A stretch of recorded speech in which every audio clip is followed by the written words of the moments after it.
guys, it's Lindsay. Welcome back to the Wandering Reader. I'm in a bit of a different position today because my normal position would mean that the sun was absolutely streaming in my eyes and you couldn't basically see anything and I couldn't see anything. So I switched. I'm sort of sitting in one of my reading chairs. You can still see some of my books and I think this is quite a nice angle, so let me know what you think of it, if you think I should film some of my other videos in this particular angle. I think it's nice to have a bit of variety in where I am. I think so anyway. You guys can let me know whether you think that's a good idea or not. So anyway, the other thing that I wanted to say before I started this video was that I haven't been particularly active on YouTube over the last couple of weeks, and there are a couple of reasons for that. The first reason is that my SD card decided to basically die about a week and a half, or yeah, about a week and a half ago now. So what I usually do is on a Saturday I will film 2 or 3 videos, and then usually I will edit 1 or 2 of them on a Sunday, and then I'll edit another one of them during the week at some point and upload them to YouTube. And I got around to editing one of the videos on the Sunday and my laptop didn't recognise the SD card. And I tried lots of different things in order to get it to recognise it. You know, I restarted it, I looked up some things on the internet about how to, you know, fix it, and I just couldn't get it to recognise it. So I took the SD card into work and tried it in my work laptop, and my work laptop wouldn't recognise it either.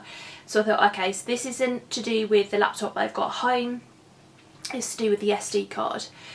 What was really fortunate is that I managed to use this USB SD card thing. So it's like a thing where you put the SD card in this square thing and then you plug the USB cord into your laptop, and it managed to read it off of that. So I managed to get the files off of there. So I edited, I think I had 3 videos on there, edited 2 of them, but the third one was my December currently reading, and by the time I got around to editing that, it was so out of date that I just thought it wasn't worth posting it, so I didn't post that one. So that's one of the reasons. I have since got a new SD card, hence why I'm filming. Yeah, so that's one of the reasons. And then the second reason has been just because it's been quite nice to have a bit of a rest away from YouTube, away from filming and editing and things like that. I mean, I absolutely love this, but at the same time, sometimes when you're sort of at work, working full time and things like that, it can be, there are times where it can be quite difficult to fit everything in.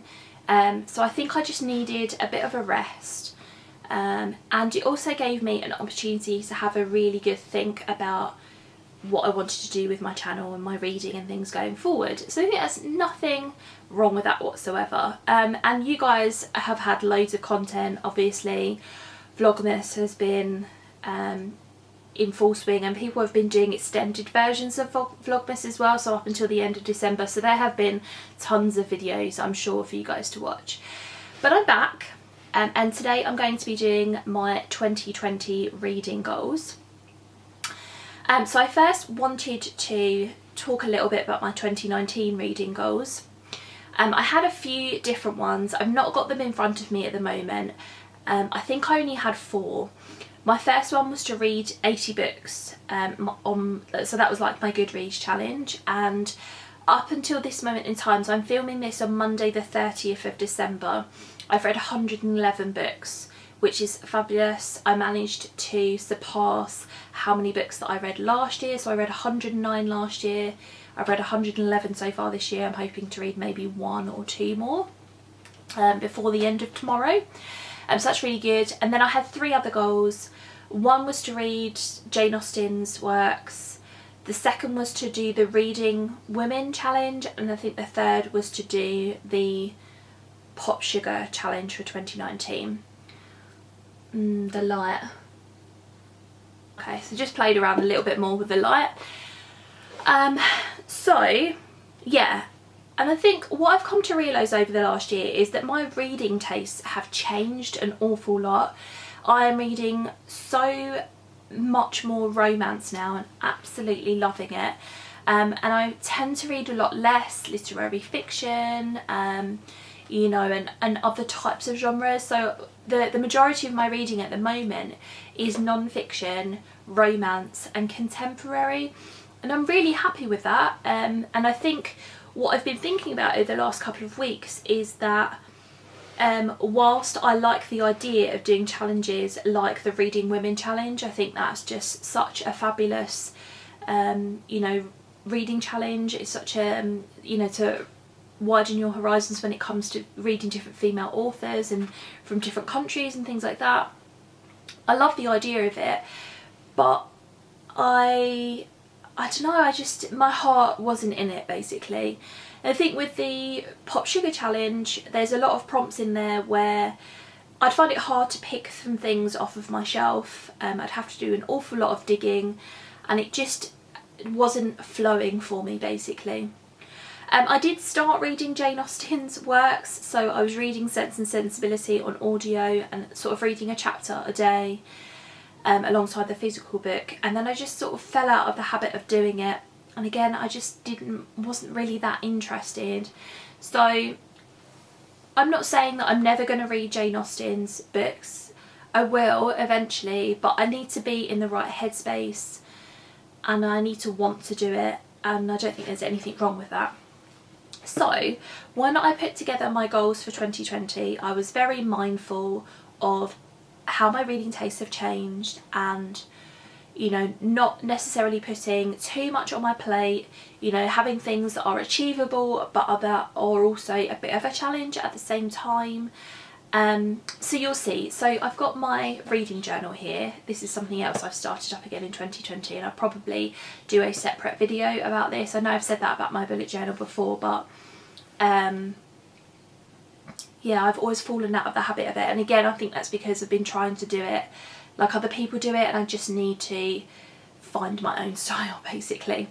So I'll open up my reading journal and talk you through my goals for 2020. I have 4. So the first goal is obviously my Goodreads goal, and I am about whether to up it from 80 books because of course, like I said, I've read 111 books so far in 2019.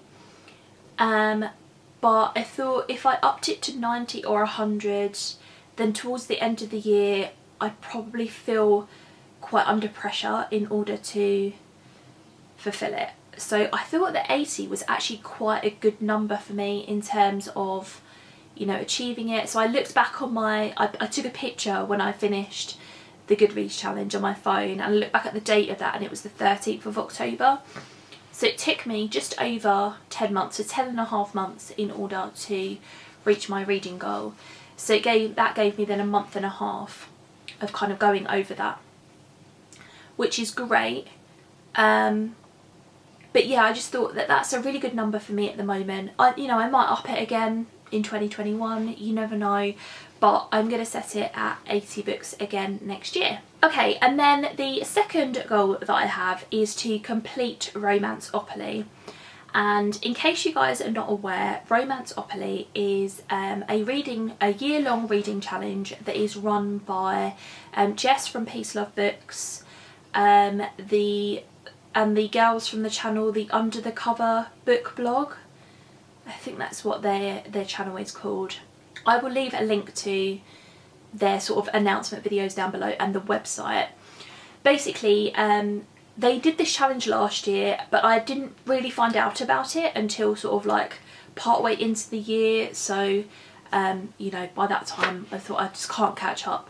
So they're doing it again for 2020, and basically what it is it's like a Monopoly board, but each square has a different challenge on it to read a romance novel. And they have changed it this year in terms of the fact that there are now 2 different sets of challenges. So you can do the sun challenges or you can do the moon challenges. So you've got a bit of a choice in terms of what set of challenges suit you best. And then also they did the 2 sets of challenges because some people finished the challenge quite early in 2019, so therefore you've got the option of doing both sets of cards or squares or whatever, however you want to say it. So I would have put a picture of the board up on the screen so you can see, but like I said, I will leave a link to the website down below.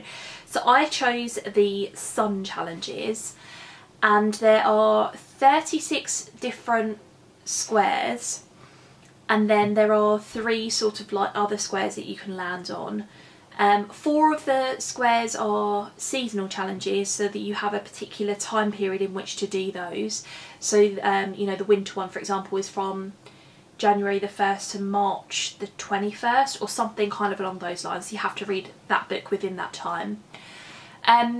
So basically I worked out that I need to read 3 or 4 of these books every month, and what I'm going to try and do is pick books off of my current TBR, like the TBR of books that I own, so that I'm actually reading some of those, and then maybe using also my Kindle Unlimited. I've got a free trial of that at the moment, but I'm sort of umming and ahhing about whether I'm going to keep that on.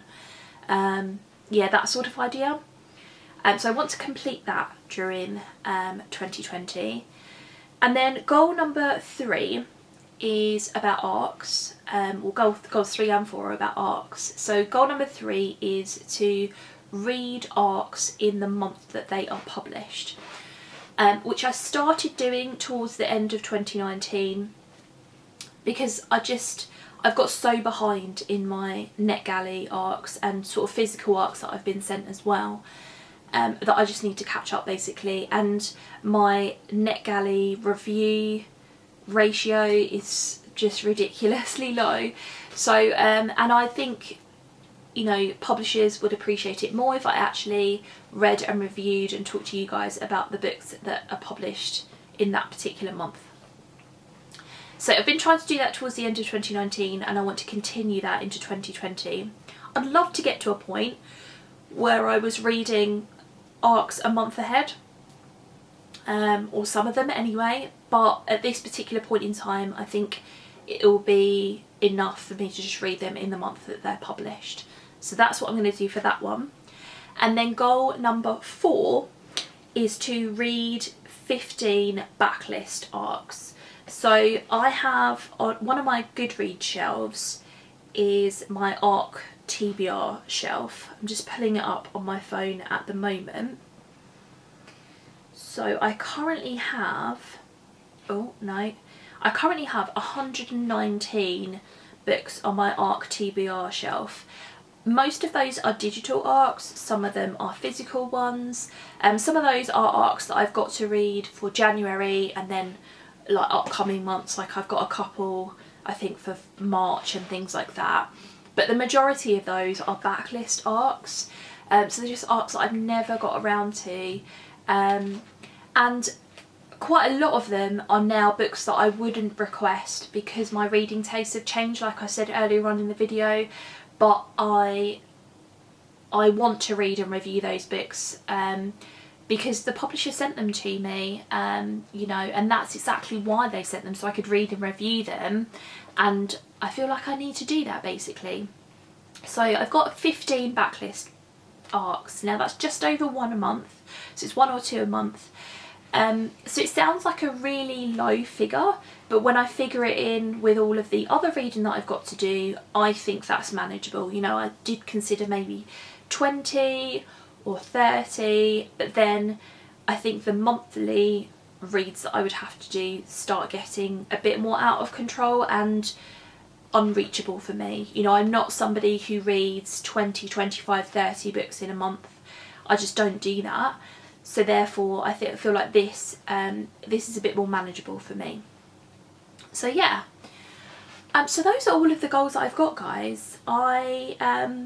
You know, like I said, I wanted to make it manageable, I wanted to make it sensible, I wanted to make it related to my reading taste and what I want to do this year.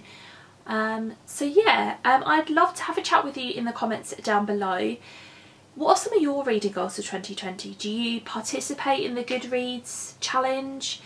I know some people have some opinions about, you know, the validity of doing it. I don't know, I just think it's a nice thing to aim for, basically. So do you participate in that? Have you got any other reading goals for 2020 that you really want to achieve? I'd love having a chat with you as always. If you like this video, please give it a big thumbs up and subscribe. Thanks very much for watching, and I'll see you in my next video.